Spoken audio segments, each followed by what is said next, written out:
बिस्मिल्लाहिर्रहमानिर्रहीम। अस्सलाम वालेकुम नाज़रीन।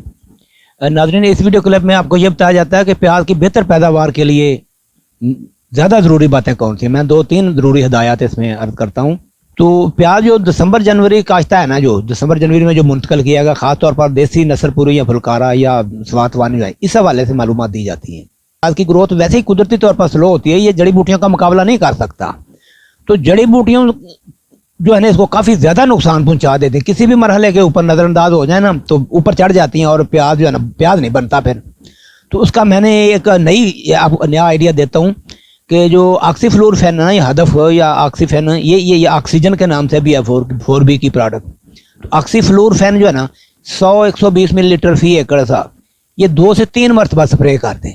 जब जड़ी बूटियाँ छोटी छोटी हों, एक ही बार में बिल्कुल 200 या 300 मिलीलीटर फी एकड़ करेंगे तो प्याज को कुछ डैमेज भी करती है।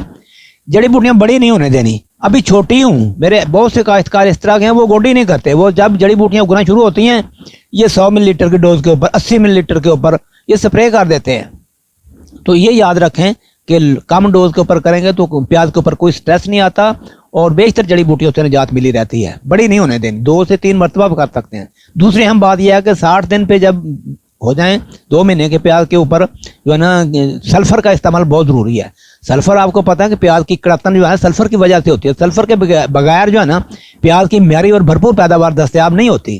तो मैं ये अर्ज करूंगा कि मेरे बहुत से काश्तकार हैं जिन्होंने मुझे फीडबैक भी दिया कि क्यूमुलस या स्टोलन जो है ना, ये बेहतर रिजल्ट पैदा करती हैं थायोवेट के मुकाबले में, और दीगर सल्फर बहुत सी अकसाम हैं, लेकिन क्योंकि ये DF फार्मूलेशन है, ये क्यूमुलस FMC के स्टोलन स्वात एग्रो की ये बेहतर है। तीसरी ज़रूरी बात यह है कि जब प्याज बनने लगे तो इसको जो है ना 2 से 3 मरतबा, यानी 70-80 दिन पर आमतौर पर प्याज जो है ना वो बनना शुरू हो जाता है, अच्छा खासा बनने लग जाता है। सालुबल पोटाश का 8 किलो फी एकड़ के हिसाब से आप पशी के साथ जो है ना ये फ्लड करना। 2 से 3 मरतबा का मतलब प्याज बनने के अमल के दौरान जो है ना, 80 दिन से लेकर 120 दिन के दौरान तक तकरीबन 20 किलो पोटाश जो है ना, ये इसको ज़रूर देना है। पोटाश से ही प्याज बनता है। अगर पोटाश कम रह जाए तो उसकी गर्दन ही नहीं खुश्क होती, वो ऐसे ही खड़ा रह जाता है। चौथी और आखिरी अहम बात यह है कि चूँकि जुलसाओं की बीमारी स्टेम फिलिंग ब्लाइट, जिसमें इसको नोकी जुलसाओ भी कहते हैं, इसके नोकें जो है ना, पत्तों की नोकें झुलसी हुई नज़र आती हैं, पूरी फसल जली हुई नज़र आती है। इसके लिए क्लोरोस्टोबन जो है, ज़ोक्सिस्टोबन प्लस क्लोरोथैलोनिल 500 मिलीलीटर फी एकड़ के हिसाब से फरवरी के दौरान जो है ना, इन 2 मरतबा अगर मुसलसल स्प्रे कर दो तो ना सिर्फ प्याज की तबीयत खुश हो जाती है, बल्कि काश्तकार जो है ना वो भी राजी हो जाता है।